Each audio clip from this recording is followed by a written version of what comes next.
Okay, praise God. And then First Peter, sabi dito, yung ating pong review last Wednesday, ang ating pong topic has to make, how to make the best of times out of your worst times. Okay, yung ating, paano ba natin magagawa itong mga kapanahonan to? Ano ba yung pinakamagandang bagay na gawin po natin? Mga bagay na dapat po nating isipin para po tayo ay makaligtas, para maging mabuti ang mga panahong ito. Alam niyo po, pagka wala po tayong ginagawa, is the best time is hindi pong magmuni-muni ng inyong problema. Hindi po magmuni-muni ng inyong mga babayarin. Hindi po magmuni-muni kailan kaya ako uuwi uli. Okay, hindi po magmuni-muni ng mga kung ano-ano pa mga bagay. Ang ating pong dapat na palagi pong pinag-iisipan ay paano po madidevelop, paano po kaya lalalim ang ating pong pagkakakilala sa ating pong Panginoong Hesus. Amen? Praise the Lord. Okay, so isa po sa encouragement po na ni Peter sa mga saints during those times ay magkaroon po sila ng assurance na lahat po ng kanila pong mga paghirap, lahat po ng kanila pong mga pinagdaraanan ay dadaan lang sila doon, okay? At mararanasan nila ang kaluwalhatian, mararanasan nila ang kasagutan, mararanasan nila ang mga pinapangako ng ating pong Panginoon. Amen? Kaya po bilang mananampalataya, dapat po ang ating pong pag-asa ay palaging buhay. Hindi yung aandap-andap, di ba ba? Palaging minsan malakas, minsan mahina. Parang wifi, di ba? Pagka nalalayo ka, walang humihina na to. Okay? Ganon din po ang ating po pag-asa. Para po tayo maging malakas ang ating pong pag-asa sa Panginoon ay dapat po palagi po tayong nasa salita, nasa presensya ng ating pong Diyos. Okay? And then, at ang pag-asang ito, this hope enables us to keep our minds under control and hope to the end. Okay? Pagka meron po tayong salita po ng Diyos, yun po yung ating pong pag-asa na talaga magbibigay po sa atin ng kalakasan para makarating po tayo doon lahat sa finish line. Okay? Praise God. So, and then, ngayon po, pag-aaralan po natin is how to stay clean in a polluted world. Paano ba tayo mananatiling malinis dito sa mundo na punong-puno ng kasalanan, punong-puno ng bisyo, punong-puno ng kasamaan, punong-puno ng mga kung ano-ano pang mga bagay na hindi po ninanais ng Diyos para sa bawat po sa atin. Okay? Hallelujah. Sino po ba dito yung church? Okay. Hallelujah. Akala ng iba, sabi na. Okay. Praise the Lord. Hindi po, ang church po is not a building. The church is the temple. Okay? Tayo po yung templo po ng Diyos. Okay? At nice po niya na ang templo po niya ay maging malinis. Kaya nga po, from time to time, we always come into confession of our sins. Palagi po natin kinukumbisa lang ating pong mga kasalanan. Samahan po natin ng talagang tunay na pagsisisi. 100% garantisado gaganda ang buhay mo. Okay, sabihin mo sa katabi mo, gaganda ang buhay mo. Okay, so the church is the temple na nais niya na palagi pong maging malinis. Okay, not only this physical church, maging ang ating pong katawan ay nais po niya na maging malinis. And we are also called the body of Christ. Tayo ay katawan ni Kristo. Siya po ang ulo, tayo po ang katawan. Okay? Nakita yung katabi po ninyo, hindi po tatlo ang kamay niyan. Hindi po ba? Ang ilong po niyan, nasa tamang lugar, wala po sa ulo. Okay? Tama po? Ibig sabihin, as a body of Christ, meron pong function ng bawat sa po sa atin. Hindi po pwedeng maging, yung paa mo, gagamitin mong kamay. Hindi po ba? Hindi rin lang po, yung meron pong bibig, meron pong kamay, meron pong paa, ang katawan po ni Kristo. So tayo doon, meron po tayong specific goals, meron po tayong mga responsibilidad na dapat ay atin pong isinasagawa. Okay? Okay, so yung sabi mo, narinig mo ba yun? Okay, praise the Lord. And then the church is also the bride of Christ. Ano po ba yung bride? Ang ibig ko sabihin ay asawa para ikakasal po tayo sa ating po Panginoong Hesukristo. Nakapakapangit naman kung halimbawa ikakasal ka, yung mapapangasawa mo, hindi man lang naligo. Di ba? Kasi hindi man lang pinalansya yung kanyang trahe de boda. Tama po? Ninaligo, nangangamoy, di ba? So, anong gagawin mo, di ba? So, baka mamaya hindi na matuloy ang kasal dahil sa mga bagay na yon. Okay ba? So, alam naman po natin that every wedding, ang ganda-ganda talaga ng bride, ang ayos-ayos, ang dami-dami, iba't ibang damit. Di ba? Ang ganda-ganda ng kanyang makeup. Ang kanyang pilik mata, di ba? 1 inch. Di ba? Ang haba. Tama po? At ang kilay, pantay na pantay. Tama po? Praise God. Ang lipstick talagang ayos na ayos. Kaya ang umuupa pa ng mga kung sino-sino mga makeup artist para mapaganda. So ganun din po bilang mapapangasawa ng ating Panginoong Jesucristo, dapat po tayong lahat ay gumaganda. Amen. Kaya sabi mo, kaya palang ganda-ganda mo ngayon. Okay. Okay, gwapo-gwapo mo ngayon. Okay? Of course, we have to stay clean and polluted in a Word of God.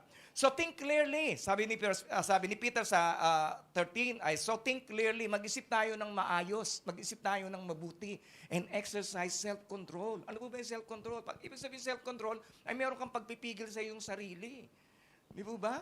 Kung alam mo ng problema mo, ay weight mo. Di po ba? So ibig sabihin, mag-control ka na ng pagkain mo. Di ba? Kung alam mo naman ang problema mo ay medyo tamad ka, so ibig sabihin, mag-control ka na ng tulog mo. Di ba? Kung alam mo naman na medyo hindi maganda yung paglalaba, di ba? So mag-control ka ng, pagbibihis at dagdagan mo yung sabon mo. Okay, bumili ka ng praise the Lord, ng mga pabango. Okay? And then, self-control. Control po natin ating po sarili sa mga bisyo, sa mga bagay na hindi po nakalulugod sa ating pong Diyos. Dapat ay kinokontrol na po natin yun. Okay? Kung umiinom ka dati, control mo na.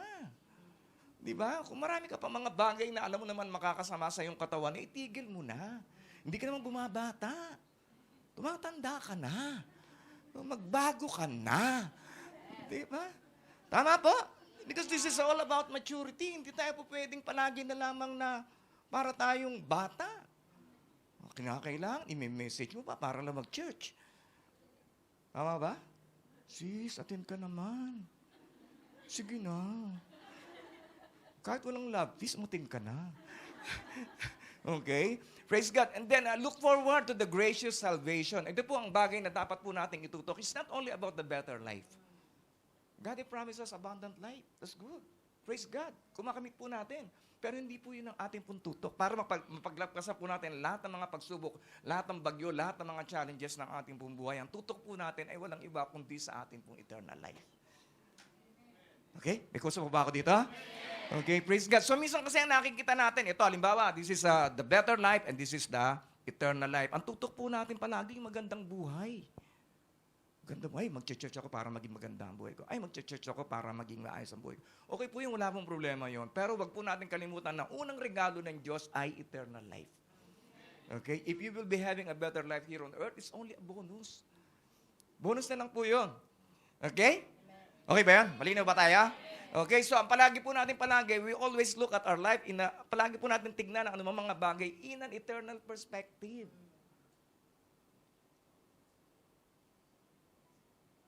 Hindi yung, pipil ako kay Lord. Di ba? Wala na akong visa, hindi na ako mag-church kahit kailan. Di ba? Praise the Lord. Hindi po yun. Ang regalo ng Diyos. Ang regalo ng Diyos ay buhay na walang hanggan. Okay? The only thing, kaya po tayo pinagpapala ng Panginoon is only because of His grace. Okay? Tandaan po natin, ano? So you must live as God's obedient children. Tinuturuan po tayo ng Diyos para mamuhay. Paano ba mamuhay? Okay? Mamuhay po tayo na maging masunurin. Okay? Praise God.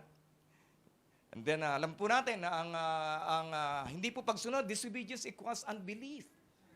Pagka hindi ka sumusunod, ibig sabihin hindi ka naniniwala. Lalapit ka lang pag may kailangan ka. Sabihin sa akin, hindi ako yun.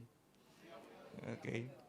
Kaya may kailangan ka, kaya wala sa Panginoon, kaya ikaw ay malakas, kaya ikaw may sakit, kaya ikaw ay may pera, kaya ikaw ay wala, may trabaho ka, o wala, ay palaging dapat ay araw-araw tayo ay lumalapit sa Diyos. Amen? And then, ano pa po? Disobedience equals lack of love. Hindi pa talaga kumpleto ang pag-ibig mo sa Diyos kung palagi mo pa rin siya sinusuway. Tama? Kundi tatamaan talaga kayo. Okay? And then, disobedience to God leads to punishment. Tandaan po natin, merong kaparusahan. What we sow is what we will reap. Palagi po natin tandaan niyo, ang ginagawa mo, inaabuso mong katawan mo, sigurado. Kakasakit ka. Inaabuso mo eh. O ba? Inaabuso mo ang kabaitan ng tao, sigurado. Merong iba na kaparusahan na ibabalik sa iyo ang Panginoon. Okay? Praise God. Inaabuso mo ang yung sweldo, lahat ginagasta mo, sigurado maghihirap ka. Di ba? And then yung kakapurit, binibigay mo kay Lord, meron pa akong sapman dito. Where's the honor? Nasaan ang pagrespeto, nasaan ang paggalang, nasaan ang pagbabalik pa sa salamat sa Diyos sa pagpapalang binigay niya sa iyo? Amen?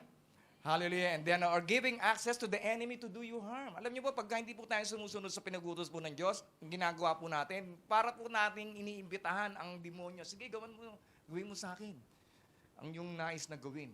You're inviting the enemy to do you harm. Okay? Hindi naman po lahat ng mga punishment, lahat ng mga nangyayari sa inyo, ikaw gagawa ng Diyos. Minsan, kayo may kagagawa niyan. Binigyan niyo siya ng lugar, ng way para ikaw ay kanyang masaktan. Makapasok sa iyong finances, makapasok sa iyong pamilya, makapasok sa iyong kalusugan, makapasok sa iyong trabaho. Okay? Praise God. But now, you must be holy in everything you do. Ibig sabihin po ng holy, be different. Maging kakaiba ka sa iba. Di ba? Hindi yung tuwing linggo ka lang, naliligo. Di ba? At ayos na ayos. Okay? Kakaiba, maging kakaiba ka. Lunes hanggang linggo, dapat maging kakaiba po tayo. Okay? Pinili ka para maging banal. Hindi naman kamali ang Diyos. Kaya mo yan. Tama ba? Okay, and then sometimes we think it would be easier if we were out of the world. Minsan inisip po natin na dapat ay siguro dapat wala na ako sa mundong ito, di ba? Pero minsan merong ang iba nagiging ermitanyo. Akala nila sa pagiging ermitanyo, sa paglalayo nila, punta sila na mundok na sila, ay magiging banal na sila. Pero hindi po yun. Okay, paano ba talaga tayo magiging maayos, magiging karapat-dapat sa ating Panginoon? Siyempre sa patuloy na pakikinig ng kanyang salita. As you grow in your faith, you are more and more experiencing sanctification. Ano naman po yung sanctification? Sanctification ay yung paglilinis. Sino po dito naligo isang beses lang? Mula na pumunta siya sa Macau.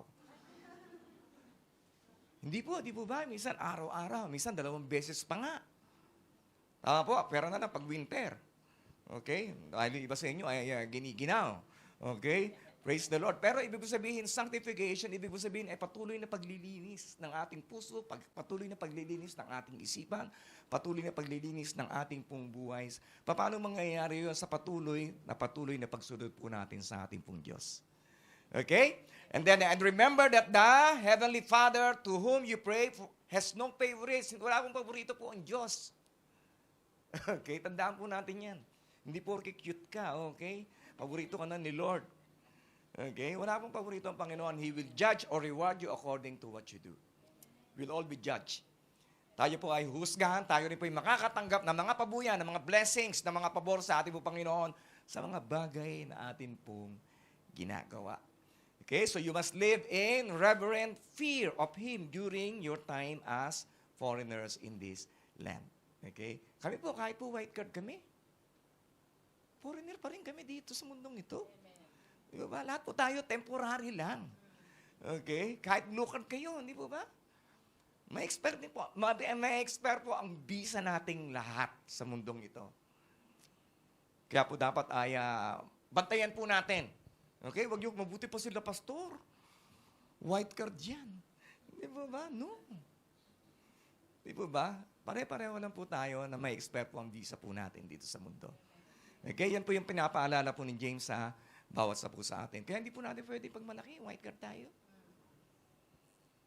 Hindi po natin pwede pag malaki yun. Okay, sabi mo sa buti na lang, blue card lang tayo. Okay? Okay, hindi, pare-pareho lang po tayo. Okay, white card, kay blue card, our visa here on earth will expire one day. Okay, pero malayo pa yon. Okay, malayo pa yon. Amen? Dahil marami pa tayong assignment sa Panginoon at nais niya lahat ng assignment po natin ay matupad po natin bago niya tayo iuwi. Okay? And the Christian life isn't always the easiest life, but it is the most satisfying and rewarding life. Okay? Alam niyo po, noong pong bago pa lang po akong Kristiyano, hindi ko talaga maunawaan.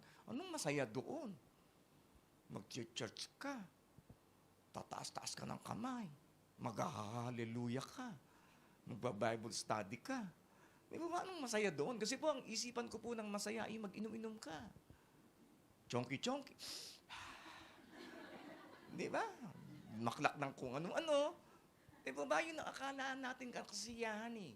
Pero hindi mo mararanasan ang kasiyahan na sinasabi ng Biblia, sinasabi nito na 1 Peter, hanggat hindi ka humahakbang sa pananampalataya. Amen? Hindi mo mararanasan. Okay? Praise God. Napakasarap po na mamuhay ng isang Kristiyano. Okay? Kaya po yung mga vision ninyo, inom, di ba bukas masakit ulo mo. Tapos, saan cellphone ko? Nawala pa yung cellphone mo. Di ba? Masakit na ulo mo, meron ka pang inaalala.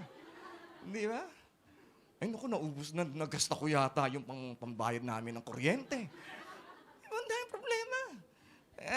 Kaya wag na po nating, alam na po nating mali, wag na po nating ituloy.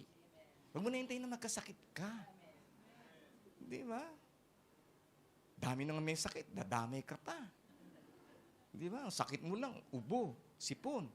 Napunta ka ng hospital. Di ba? Punong-puno ng may COVID doon. Di ba? So, ingatan po natin ang ating pong katawan. Okay ba yan? Okay. Para naman sa inyo ito, hindi naman para sa akin ito. Okay? Praise the Lord. And then, how to make the best of times out of your worst of time. Paano po? Not to focus on the better life, tulad ng sabi ko kanina, but to focus on the eternal life. Okay? And then, focus on the holy nature of God. Ang Diyos po ay banal. Okay? Sabi sa binasa po natin kanina, we cannot see God without holiness. Hindi po natin makikita ang Diyos kung wala po tayong kabanalan. Okay? And since we were born with a fallen nature, it was natural for us to live a sinful life. Kasi po, sinilang po tayo as a sinful fallen nature Bagsak po ang ating pong nature Kaya po ang nangyari, talagang attracted po tayong gumawa ng kasalanan. Attracted po tayong gumawa ng kasalanan. Pero nung makakilala tayo sa ating Diyos, alam na po natin kung ano yung mali, kung ano yung tama. At alam na mo, may struggle. There will always be struggle to live a holy life. Kasi ano tayo makasalanan tayong lahat. There will always be struggle. But with the help of the Holy Spirit, kaya nga ang Diyos, pinadala po niya ang banal na Santong Espiritu to be our helper. Kaya palagi, we should be inviting the Holy Spirit at all times. Okay? Sabi nung nanood po kami ng conference ni Kong, tatlo lamang po yung kanya pong sinabing advice. How will you survive this period, this season of pandemic? Unang-una, i-develop ninyo relationship ninyo sa ating sa Diyos. Ikalawa, i-develop niyo yung relationship ninyo sa inyong tahanan. Ikatlo, walk in the Spirit. Okay? Palagi po tayong lumakad sa presensya po ng Banal na Santong Espiritu. We cannot be holy without the Holy Spirit. Ano mangyayari yun? Diba? It's very impossible. Actually, hindi talaga mangyayari na ikaw ay lalakad ng may kabanalan kung ikaw ay walang Banal na Santong Espiritu. Okay? Nandiyan po ba kayo? Okay. Praise the Lord. Hallelujah. Talagang nakikitok. Talagang holy na kayo Okay. Okay. Praise God. Holy means different. Okay. Kakaiba. At yung lifestyle po natin, yung mga bagay na ating pong ginagawa, ay kakaiba na doon sa ginagawa ng iba. Di ba? Kaya ka narito, kakaiba ka. Di ba? Iba ka na. Iba ka na. Kitang-kita ko. Okay. Praise the Lord. Hallelujah. Praise God. Okay. Di ba ba? Ewan ko, alam niyo yung kantang yon, pero tanda pa sa inyo iba sa inyo yung awitin na yun. Okay? So, not only different from His past way of life, kakaiba na yung ginagawa doon sa buhay mo dati. Di ba? Nakakatuwa. Dahil throughout the week, di ba meron po tayong hope prayer, meron po tayong discipleship, meron po tayong mga cell group meetings, pero talagang nakikita ko po yung mga excitement sa inyo pong pagdalo. Amen? Yun po yung nagagawa ng Banal na Santong Espiritu sa bawat sa atin. So, children inherit the nature of their parents. Tama ba yun? Na minsan meron po tayong mga minana sa ating pong mga magulang. Di ba? Minanan po natin yung nunal. Di ba? Minsan may minana po tayong ugali. Di ba? Tama po. Minana mo yung ilong. Di ba? Praise the Lord. Di ba meron po tayong mga minana tsaka yung nature, yung yung mga ugali natin na minsan hindi maganda. Meron isa maganda, merong iba hindi maganda, pero meron tayong minanang nature. Kaya ganun din naman po ang ating pong Diyos. Meron po tayong minanang nature sa Diyos. At doon po tayo dapat na palaging mag-focus. Okay? Praise the Lord. Ay, lumipat po ba? Ayun, okay. Holy nature of God. Ganun din po, ang nature po ng aso ay kakaiba po sa nature ng pusa. Di ba ang pusa, hindi tumatahol yan. Di ba? At ang aso, hindi po, meow. Lalo na ganyang kalaki, meow. Sasakmalin ka niyan. Di ba? Yan ang kanya pong nature, lalo na pagka hindi ka po niya kilala. Ganun din po, our sinful nature was already dead. Patay na po yun. Okay? Wag mo nang i-resurrect. Wag mo nang gisingin. Okay? Ibaunan natin, ilibing na natin. Okay? At hayaan natin ang nature ng Diyos ang siyang mamuhay sa bawat sa puso atin. Amen? Okay? Don't you realize that those who do wrong will not inherit the kingdom of God? Don't fool yourselves. Wag po nating linlangin ang ating sarili. Those who indulge in sexual sin or who worship idols or commit adultery or are male prostitutes or practice homosexuality or are thieves or greedy people or drunkards or are abusive or cheat people, none of this will inherit the kingdom of God. So wag lamang po tayo magtutok sa isa pong kasalanan na ginagawa ng iba nating kapwa. Lahat po tayo dyan. Kasama. Merong isa dyan na ikaw. Umaring di lang isa, man, dalawa, tatlo. Nating ginagawa nun. Okay? Kaya po, isuko na po natin sa Panginoon ang lahat ng mga bagay ito para tayo ay makapasok sa kaharian po ng Diyos. Okay po ba yan? Amen. And then some of you were once like that. Sabi ko, dati pala ganyan ka.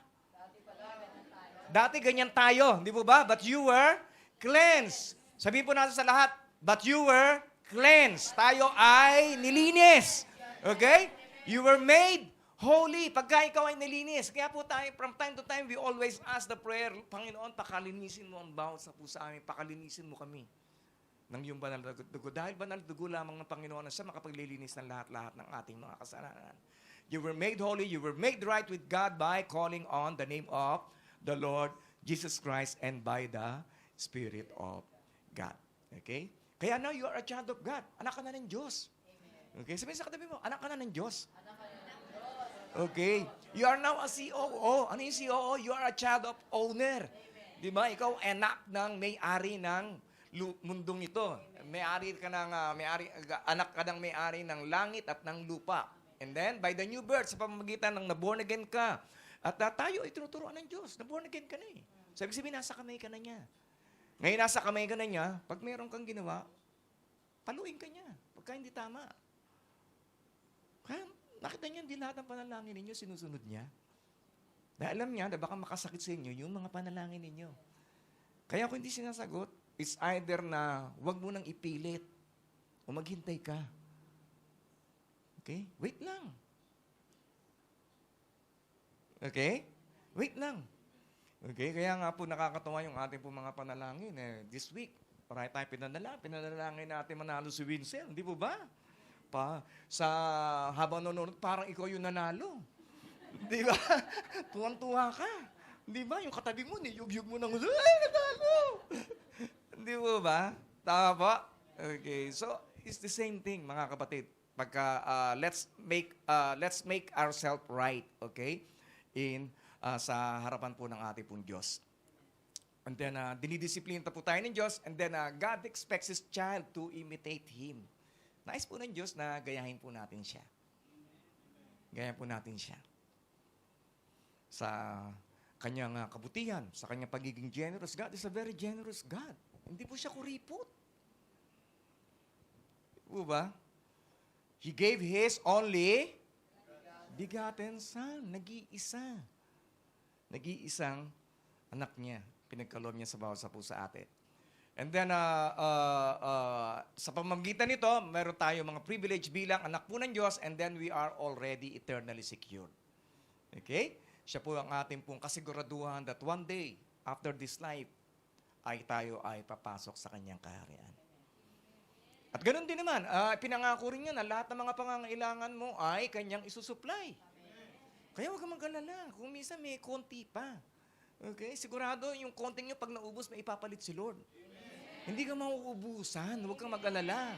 Kaya huwag ka na maghanap ng uutangan palagi. Okay? Hindi ka mauubusan. Okay? Sinabi na po yan ilang beses sa salita po ng Diyos. Sabi ni Haring David, noon, bata pa ako, ngayon, tumanda na ako. Pero wala pa ako nakita ang anak ng Diyos na nagutom. Amen? Kaya sagot ni Lord ang lahat ng mga pangangailangan mo. Okay? And then focus on the love of God. Focus po natin ang ating pong sarili for us to survive the worst of times, this pandemic. Para po tayo maging malinis sa mundong ito, let's continue to focus on the love of God. Focus po natin ang ating pong paningin sa pag-ibig po ng Diyos. Bakit? Why? Because God is love. Di ba? God is the source and standard of love, and everything God does is motivated by love. Okay? He cannot act in any way that is not loving. Hindi po siya po pwedeng kumilos na hindi po ayon sa kanyang karakter at ayon sa kanyang pagiging Diyos. Okay? Isipin po natin, meron kang ibon, nirelease mo. Ano po mangyayari? Babagsak? Lalangoy? Lilipad. Tama po. Okay, and then yung isda naman, inilagay mo sa tubig. Siyempre, ang gagawin noon, ano? Lalangoy. Okay? So, ganun din naman, ang Diyos, He created the universe with human beings. Nilikha niya po ang mundong ito, nilikha niya po yung universe na kasama po tayo at wala po siyang magagawa kundi tayo ay mahalin po niya. Okay? Kaya lang po ang pag-ibig po ay naghahanap po ng kapalit. Di po pwedeng palaging one-sided. Naka-attend na po ba kayo? Sino po yung naka-attend na ng kasal? Okay, naka-attend na po tayo lahat ng kasal. Tinanong yung lalaki, do you love her? Sabi ng lalaki, yes, I do. And then, tapos na po ang kasal. Nakarinig na po ba kayo ng gano'n? Yung lalaki lang yung tinanong. Siyempre, tinatanong din yung babae. So, ganun din po sa atin po bilang katawan ni Kristo, bilang bride of Christ, dapat po, ang pagsagot din po natin, na minamahal po natin ang Diyos ay ganun din. Okay? We have a covenant love with God. Hindi yung parang one way lang palagi, minamahal niya tayo, pero hindi naman tayo nagmamahal sa Kanya. Pwede ba yun? Gusto mo ba yung asawa mo, ganyan? Di ba? I love you ka ng I love you. Ba? Di ba? Wala man lang response. Walang kabuhay-buhay. Di ba? Sarap batuhan. Di ba? Tama po? Sarap lagyan ng betchin yung kanyang pagkain. Di ba? So, of course, we should be responding with the love. Okay? Dapat po, pagka sinabihan ka na I love you, mag-I love you ka naman. Di ba? Yung para kang tuod. Okay? Tama po ba yun? Alam ko yung mga lalaki, karamihan po sa atin ay mahihiyain. Sabi, hindi. Pinadadama ko naman eh. Di ba? No. Mga babae, they want to hear. Kailangan po nila marinig. Ano, nang bobola kang galing-galing mong bola. Pero ngayon, mag-asawa na kayo, wala na. Ngayon po, every time that I wake up, pagising po ni Sister sa, good morning, love. Di ba? Yeah. Di ba? Umiscore ka na kagad. And then after that, gumawa ka na ng kape. Di ba? Kailangan, nagsimula ka na kagad na mag-serve. Yun lang nagagawa ko, kape. Di okay ako doon. And then meron kayong masarap na hapunan. Kasi magluluto na siya ng masarap na hapunan. Di ba? Pero at least, meron ka nang ginawa. Okay? Praise God. So, lahat ng mga may asawang babae, say, Amen. Okay, praise God. Okay, so alam po natin, God is love. Okay? But the love of the Lord remains forever with those who fear Him. Ang pag-ibig ng Diyos ay sa mga tao na meron pong takot po sa Kanya. Takot na papano? Takot na malayo sa Kanya pong presensya. Yan po yung takot ang sinasabi po dyan. Okay, so reverent fear. Okay? Remains forever with those who fear Him. His salvation extends to the Children's. Kaya kung mahal mo anak mo, kung mahal mo yung magiging anak ng anak mo, kung mahal mo yung magiging generation mo, yung mga kasunod pa mga generation na susunod sa'yo, dapat ay mag-stick po tayo na sa pag-ibig po ng Diyos at palagi po nating mahalin po ang Diyos. Okay? Just imagine, hindi po ano po yun, unselfishness na talagang gawin po natin ito, hindi lamang para sa sarili po natin, hindi lang para makaakyat, makapasok po tayo ng langit, kundi para din po sa mga susunod na generation po ninyo. Okay? Praise God. Okay, nandiyan po ba kayo? Okay, of those who are faithful to His covenant. Anong covenant? Covenant of love. Okay? Covenant of His grace, covenant of His mercy. Palagi po nating iisipin ito. Tayo po ay kinasal na sa ating Panginoong Jesucristo. Wala na po tayong kawala. Kaya kung minsan parang nararamdaman, ba ito? Araw-araw na lang, ganito. Di ba? Hindi lamang po tayo anak ng Diyos. We are also have a master. We have also have a Lord. Meron po tayong Panginoon. Meron po tayong boss. And we are a slave of His righteousness. Okay? May kausap ba ako ngayon? Okay, praise God. Okay, and then of those who obey His commandments. And then focus on obeying the Word of God. Okay? Ano po sa pag-aaral po natin sa James? Be a doer and not hearer only. Hindi yung tagapakinig ka lang. Pagkapakinig mo, maya-maya, wala na. Di ba? Ano ba? Ano ba ang title nung ano? Teaching ni pastor ngayon? Tutulog kasi ako eh. Di ba? Be a doer and not hearer only. Amen? Pagka naliligo po tayo, nagsasabon. Tama po? Pagkasabon mo, okay na? Ano gagawin? Okay na? Magbihis ka na? Ano ka na? Magbabanlaw ka muna. Di ba? So, ganun din po ang salita po ng Diyos. Pagka ikaw ay nakinig, nagsabon ka lang. Di ba? Pag ginawa mo, nagbanlaw ka na. Okay? Kaya malinis ka na. Amen? Tingnan mo yung katabi, may sabon-sabon pa ba yan?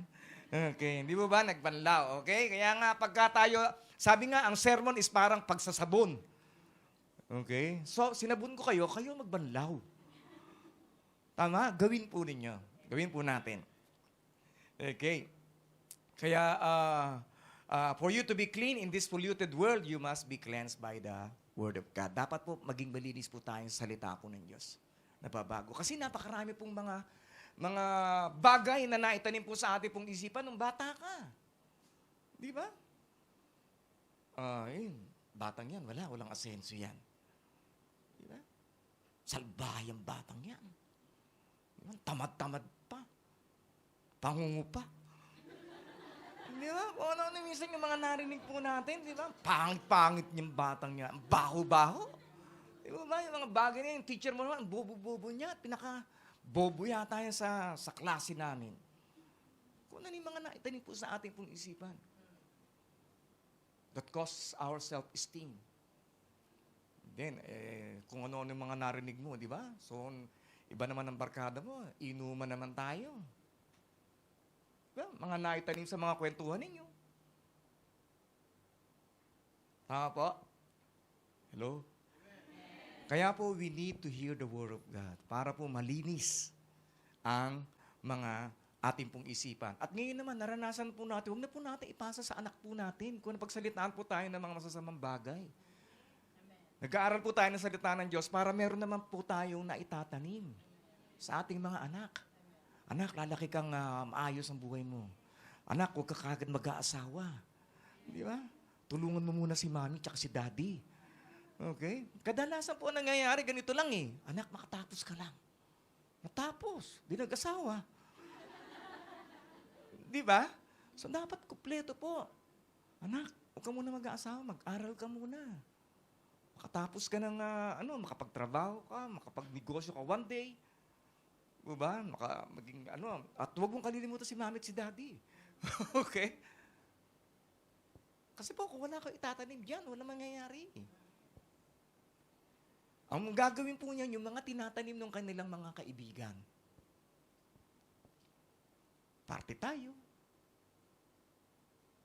Kaya, mga magulang, may responsibilidad po tayo. Kung ayaw na ninyong maulit yung kabanata ng buhay ninyo, baguhin ninyo ang mga sinasabi ninyo. Amen? Okay, if God's Word is our life, then we are jeopardizing. Medyo may i-pronounce ito jeopardizing our own futures if we don't honor the Word and obey it from the heart. So ano yung word na jeopardizing? Ginugil ko po, huwag kayo magkalala. Okay? Jeopardizing, putting someone or something into a situation in which there is a danger of loss, harm, or failure. Sa Tagalog. So, ibig po sabihin mga kapatid, kung ang salita ng Diyos ang ating buong buhay. Di ba? Kung hindi ito, ang gagawin po natin ay nilalagay lamang po natin ang ating pong sarili sa peligro ng pagkawala. Losses. Hindi po ba? Ano pa po? And then harm. Sakit. Sasaktan ka. Hindi lang maaring physical, maaring emotional. Masaktan ka. Hindi po ba? And failure. Failure sa buhay. Hindi po ba? Kaya po, it's very important for us to give importance to the Word of God. Okay? Sabi dito, if we don't honor the Word and obey it from the heart. Okay? And then focus on the salvation of God. Okay? God doesn't want only, hindi lang nais ng Diyos na tayo magkaroon po ng magandang future. Yan po yung minsan na misconception natin as a Christian. Mag-church ako para maging maayos ang buhay ko. Palagi po natin itutok. Just like what I said earlier, palagi pong unahin po natin eternal life and then better life. Eternal life and then better life. Eternal life and then better life. Okay? Dahil pagka naayos, ang iyong perspektibo sa buhay ay maayos din ng maayos ang buhay mo. Okay? Okay, praise the Lord. And then, for you know that God paid a... Sabay-sabay po natin basahin. For you know that God paid a ransom to save you. Sige po, sabay-sabay po natin basahin.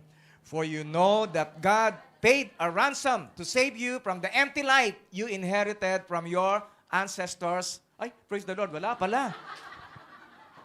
Sorry po, sorry. Okay? Kaya parang sabi ko, hindi ko po sinadya yun, ha? Akala ninyo nagpapatawa na naman si pastor. Hindi ko po sinadya yun. Talaga sigurong, okay. Okay, praise God. Tama ba? Ayun, yun. Okay, ngayon sabay-sabay na uli. Okay? For you know that God paid a ransom to save you from the empty life you inherited from your ancestors, and the ransom He paid was not mere gold or silver. So, isa lamang po ibig po sabihin, mga kapatid, tayong lahat ay tinubos ng Diyos.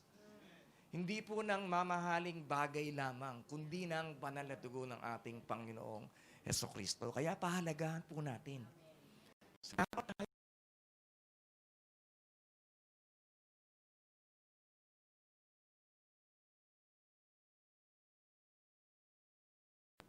Pero lahat po ng sumpa ay tinanggap po niya. Pinako po siya doon, wala po siyang damit. Nakikita natin, meron pang saplot ito, wala po. Kahiya-hiya. Lahat ng mga taong dumadaan doon, kinakantyawan siya, nililibak siya. Tayo po dapat yun. Kaya pahalagaan po natin ang ginawa po ng Diyos sa atin. And then tuloy po, praise God. Ano ba nangyayari dito? Okay. Praise God. Ako na lang po magbasa. It was the precious blood of Christ, the sinless, spotless Lamb of God. Yung dugo ng ating Panginoong Jesus, yung walang kasalanan, walang bahid kasalanan, walang bahid dungis, ang nadugo ng ating pong Diyos ang binayad po doon. God chose Him as your ransom long before the world began, but He has now revealed to you in these last days. Last days. Kapatid. Okay? Always think that this is the last days. Through Christ, you have come to trust in God, and you have placed your faith and hope in God because He raised Christ from the dead and gave Him great glory. Okay? So, tapusin ko na lang po about sa story ni Peter. Ay, hindi nakita yung kanyang ulo. Okay. Praise God. Ito po si Peter. Yung may sulat po ng aklat na ating pong binabasa. Siya po'y pinapako ng tulad ng ating Panginoong Jesucristo. Sabi po niya ay, Sabi po niya ay, I am not worthy. Hindi ako karapat-dapat na mamatay na katulad ng aking Panginoong Hesukristo. Kaya ang ginawa, ganon. So ang ginawa sa kanya, ipako ng baliktad yan. So yun po yung ginawa po sa kanya. Siya po ipinako ng pabaliktad. Amen. Wala pa po tayo sa mga bagay na ito. Hindi pa po natin nararanasan ang ganitong klase ng mga pagsubok. Kung saan ang buong pamilya mo, dadalhin kayo sa gitna ng koloseo para ipakain sa leon.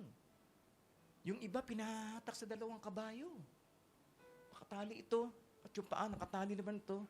Yung kamay at saka yung paa, pahatak sa 2 kabayo para magkahiwalay. Yung iba nilalagari, kalahati.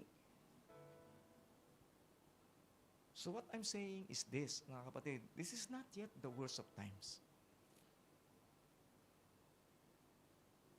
NPL ka, mabawasan ang savings mo, hindi mo alam kung uuwi ka na sa Pilipinas o kung mag-i-stay ka pa rito. So always be hopeful. Palagi lamang po nating hayaan na maging buhay ang ating pong pag-asa. Dahil ang ating pong Diyos, si Jesus, siya po ang ating pong pag-asa. Okay? Sige po, let's all stand up. Tayo po natin tumayo. Hallelujah. Hallelujah. Sige po, ipadama po natin, awitan po natin ng Panginoon. Sabihin po natin sa Kanya ang namahal natin siya. Hallelujah. Yes, Lord. We love you, Lord. For your mercy never fails me. All my days I've been held in your hand. From the moment that I wake up till I lay my head, I will sing of the goodness of God.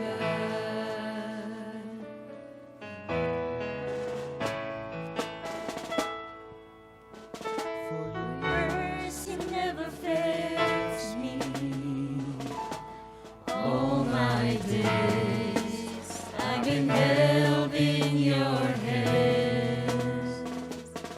From the moment that I wake up until I lay my head, I will sing of the goodness of God.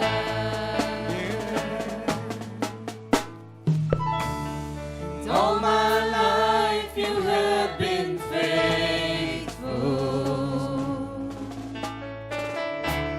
And all my life you have been so, so good. With every breath that I am able, I will sing of the goodness of God. I love your voice. You have led me through the fire in darkest night. You are close like no other. I've known you as a father.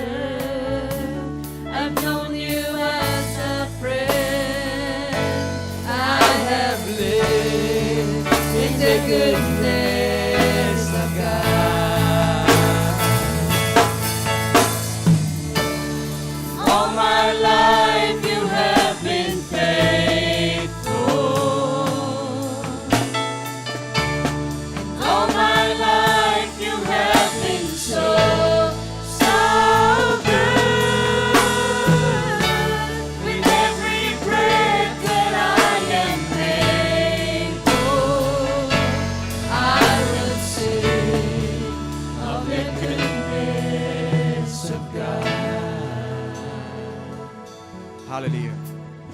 Kapatid, kung kakaranas ka ng mga trials, ng mga pagsubok sa iyong buhay sa mga sandaling ito, God wants to tell you that just be hopeful. Patuloy ka lang umasa sa kapangyarihan ng Diyos, sa pagkilos ng Diyos sa iyong buhay. He knows what is best for your life. Kung ikaw ay nagpapatuloy pa rin sa pamumuhay ng kasalanan, maybe it's about time for you to give it to the Lord. Maaring ito na yung tamang panahon para isuko mo na ang iyong kasalanan, ang iyong pagkukulang sa Kanya. Alam mo naman na walang nangyayari sa iyong buhay.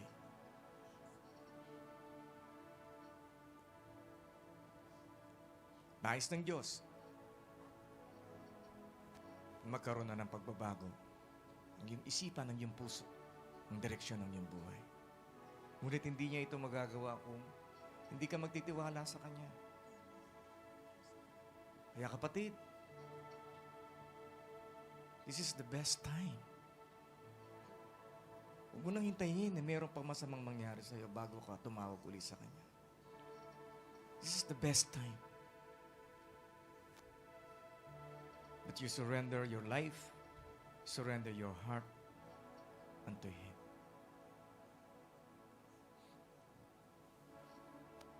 Hindi natin hawak ang ating buhay. We don't know when God will come back. Hindi rin natin alam kung kailan niya kukunin ating buhay. So for you to be sure, na pagkatapos ng buhay natin sa mundong ito, tayo ay tatanggipin niya sa kanyang kaharian. Patuloy natin panghawakan kanyang pangako, ang kanyang mga pinag-uutos sa atin. Kaya, if this is you, hindi lang sumunod sa maikling panalangin, kundi talagang magsisi tayo sa ating kasalanan. Alam naman natin na pagka dumire-diretso tayo sa ating paggawa ng kasalanan, ay kapahamakan ng ating patutunguhan. At this moment, I want you to repent. Not only to pray this prayer, kundi talagang magsisi sa kasalanan. Talikuran ito at lumakad ng may katuwiran. Lumakad at sumusunod sa Kanya. Hallelujah. Hallelujah. Sige po, let's all pray together. Ama namin Diyos sa langit, hindi lang kami nananalangin sa umagang ito, kundi kami ay nagsisisi sa aming mga kasalanan. Patawarin mo kami. Tulungan mo kami na talikuran ang mga bagay na hindi nagbibigay kaluguran sa iyo. Hayaan mo ang banal na Santong Espiritu ang magbigay ng kapangyarihan sa akin upang makasunod sa lahat-lahat ng mga pinag-uutos mo. Patuloy mo akong turuan na mamuhay ng ayon sa iyong kaluwalhatian. Ako na lang po mananalangin, Panginoon. Once again, Lord God, we come before you. Sisisi, Lord, with all our hearts. Tulungan mo kami, Panginoon. Tayaan mo, Panginoon, na palagi lang kami mag-focus sa iyong pag-ibig, sa iyong salita, sa kaligtasan na irigalo mo sa amin. Upang ang bawat sa puso sa amin ay malaya mong tanggapin sa iyong kaharian.